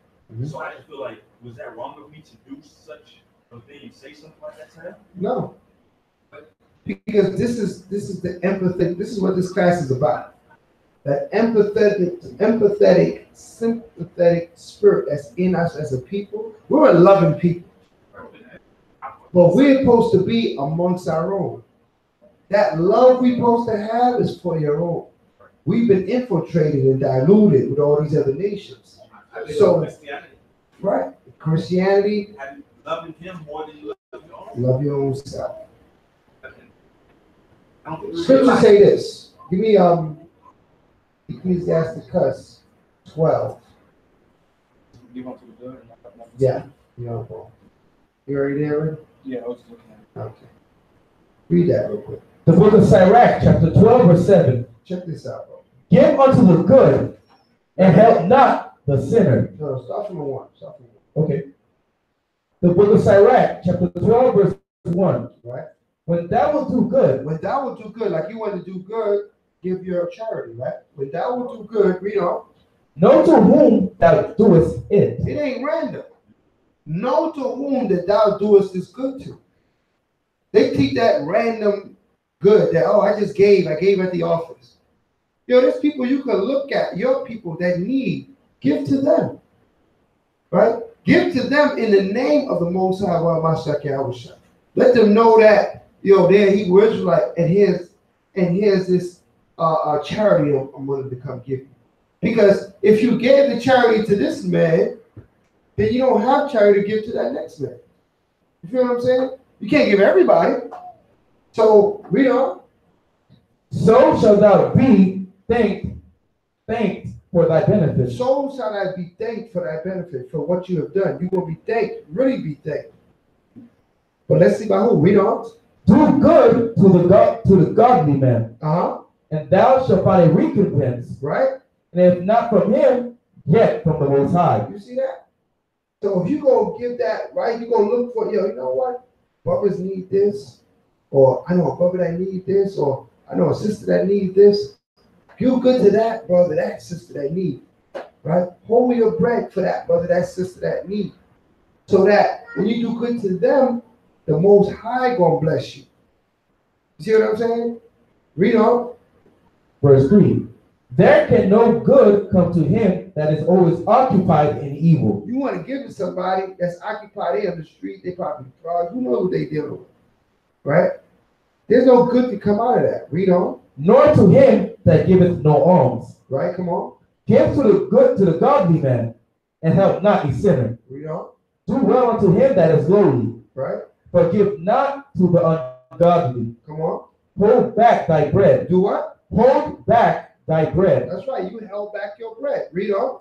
And give it not unto him. And don't give it to him. Read on. Lest he overmaster thee. Right. Thereby. And he gonna tell you, give him your money, you turn around and the next, next conversation, yeah, that nigga just gave me some money. It happens all the time because our people are so giving, then they get their heart broken. Oh, I can't believe it. I can't believe it. Everybody was mad. Well, who's that? Joe Osteen? When they had that flood out there in Texas, because he didn't want to open this. Was it Texas? Yeah, that was Houston. Houston, right? Yeah. All them jakes out there in Houston getting flooded out. Joe Osteen church was all dry and toasty. And he didn't want to let nobody up in there. Right? Because all these jakes was coming into this building trying to get up in there. And they think, damn, don't I put money in the collection plate? I'm sure you do. Right? They didn't care about that. All right? A lot of times we put our trust, we empathetic, sympathetic, sort of so-called white man, and then he shows us who he really is. Right? So, all that to say this, he was in the spirit that day. He was going in the spirit of the Most High. Most High bringing back our warrior spirit. We're not easily moved anymore. Warrior spirit. Warrior is not easily moved. He's on his path. He's on his mission, and he's not easily tossed to. He's dealing with what his mission is, and everything outside of it, he got nothing to do with it. Right? I tell him straight up that, listen, hey, man, I'm hungry. It ain't got nothing to do with me. It ain't got nothing to do with me. But I make sure I give my own, and I tell them in the name of the Most High, Mashiach Yahushua, I'm giving you this thing. Right? That you're a Hebrew Israelite, you're not black, you're not a Negro. If that's the only thing I can say to them, because they were in passing, at least they heard that. You plant that seed, you never know where the water is going to come in. That's right. Right? But you plant that seed, you give somebody something, you give to them in the name of the Most High, Mashiach Yahushua. All right? In the Most High, the name of Christ, and give you this. Right? Because you're a Hebrew Israelite. Go ahead. Come. Read on. For else thou shalt receive twice as much evil for all the good thou shalt have done unto him. That's right, man. Because you're gonna go give all your money to, help the Children's Foundation, right? And you're gonna send your money there. Some CEO is sitting on all your money, right? Buying whores or whatever they're doing with your money, right? And you are funding it. The Most High is like, yo, you don't read my scripture? You're doing wickedly. They can do their wickedness, but not on my dime. Okay?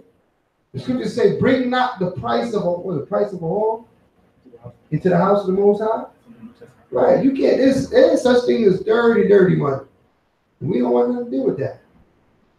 All right? We don't want nothing to do with that. We want to try to stay clean, man. I don't know this. I don't know. We always need to go to Publix. You want to give some money to this? No. No, I don't. I have no issues. I have no issues to give my money to randomly to get some rich man somewhere so he can buy another Bentley, right? And then the poor people getting nothing. I saw on the news they were talking about the Clintons, right, is getting ready to distribute or trying to find a way to distribute the monies that they have from the tragedies in Haiti. And I'm like, how long ago was that? How long ago was that? They still holding on to that bread? Collecting interest? Talking about they getting ready to distribute. You should have distributed years ago. You are the devil that the Bible speaks of. That's what you are. Took all them people money. Everybody was giving aid to Haiti, and that meant the Clintons was just pocketing that money. Talking about, yes, they're going to distribute. They're going to distribute. They're going to do this. And all they gave was water with cholera. Right? Contaminated water. And I work in water.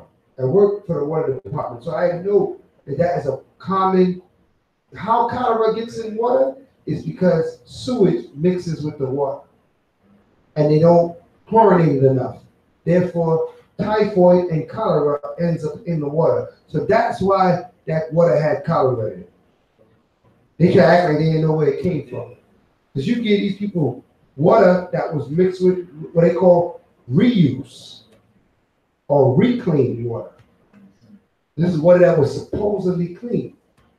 A lot of people don't know that. Like, for instance, Heineken, I'm about to ruin somebody. Okay. So anyway, I gotta go there. I gotta let you know. Right? Heineken beer is made with reused water. Right? That's water that went through somebody's body already. Okay? Right?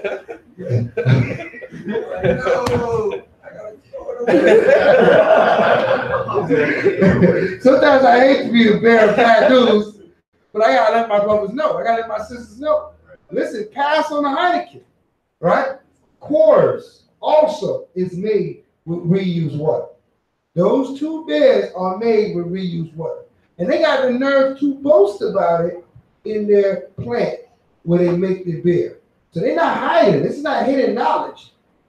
You can look it up. You can go look up Heineken and it will tell you that it's made with reused water. I work in a water plant. We use reused water to water plants or to as irrigation for construction sites to keep the dust down and stuff like that. You're not to drink that water. Okay? You're not supposed to ingest that water. So Keep that in mind. Right? A Heineken beer, just take it out of your system. Yeah, take it off. Yeah. Got some water. I think it's probably at the tap where they put in like a heat thing. As they sat there and did it, you see how the water just started turning back to heat thing. Yeah, that's true. So Northern Tribe Brothers did, and he was like, I forgot the tools he used to put in the water. It was like something that heated up the water. And what happened? What happened to the water? VC started floating. Oh, coming out of the water. Yeah. Oh. He went live and he was just pouring the whole thing. He was like, hey, This is, man, that's why we pray every day, man. Because this man is something else that we up against. He's something else that we up against. Like all that water, when it goes to the plant, what doesn't get treated and stuff, we send it back to the ocean. Yeah. Right? There's pipes that go from the plant out to the ocean, and we push it out to the ocean. Thousands of gallons of it. Thousands of gallons a day. Thousands upon thousands. Hundreds of thousands of gallons daily. Right? Right off the coast. Right?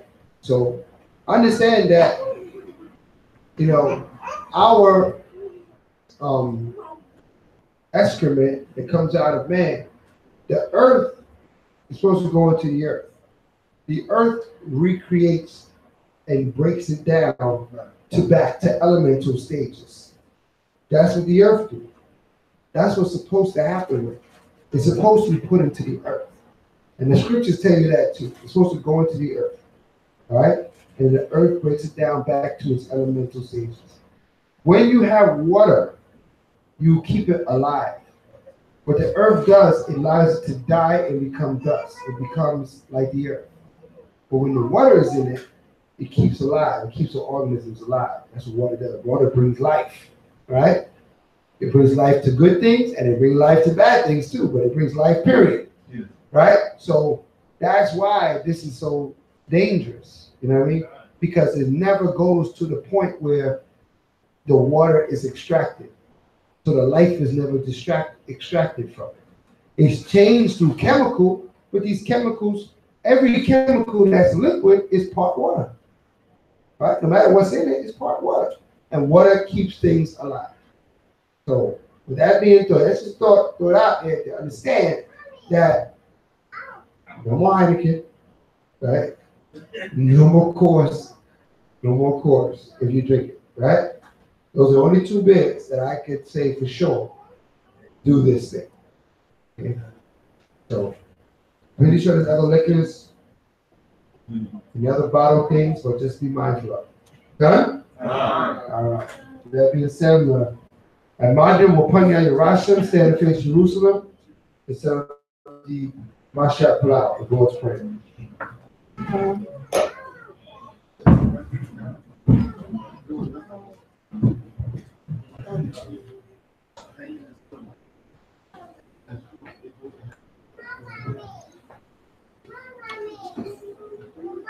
You got it?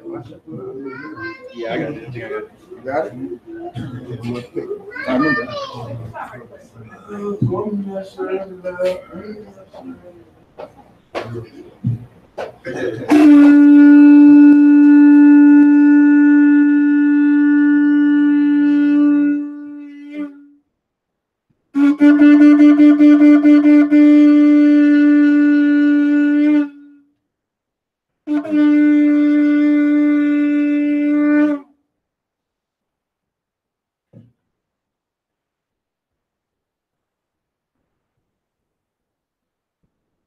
Hallelujah. Hallelujah. Hallelujah. Hallelujah. Who's the power? Yahweh. Who's the power? Yahweh. By Hashem? Yahweh. By Hashem? Yahweh. Mashat Plau. Abanawa. Oh. Abanawa, Now, Shabbat Shemayim, Shabbat Shemayim. Kadash, Kadash. Haya, Haya. Shamka, Shamka. Yahweh, Yahweh. Malakwaka, Taba'a, Ratazayaka, Haya, Haya. Aisha, Aisha. Baharataza, Barakazah. Ka, Ka. Haya, Haya. Bashamayim, Bashamayim. Natananawa, Adonai. Lakum, Lakam. Koyawum, Hayawam. Wasalaknawa, Wasalakna. Kabuwatanawa, Warakina. Kasalaknawa, Kamawafinawa, Wala'a, Tabayanawa, Wanasaya one, Abo, Hawashinawa, Mayan, Rai, Kaya, Laka, Hamalakwa, Wala Wa Ipara, La Anuna, Bahasham, Amashaki Haushai, the water, the yard, Aman. I'm getting smooth there next So, Matthew 6, verse 9. After this manner, therefore, pray ye, Our Father which art in heaven, hallowed be thy name. Thy kingdom come. Thy will be done in earth, as it is in heaven. Give us this day our daily bread. Forgive us for our debts, as we forgive our debtors. And lead us not into temptation, but deliver us from evil. For thine is the kingdom, and the power, and the glory forever. Amen. For if ye forgive men their trespasses, your heavenly Father will also forgive you. But if ye forgive not men their trespasses, neither will your Father forgive your trespasses. Bahashem, Hamashiach Hamashah, the water to Yah. Hallelujah. Get him on to the hand. Hallelujah. All right, all praises to everybody coming out. We got class tomorrow noon. We're going to the portion of the Torah, so you can learn your laws, statutes, and commandments. All right.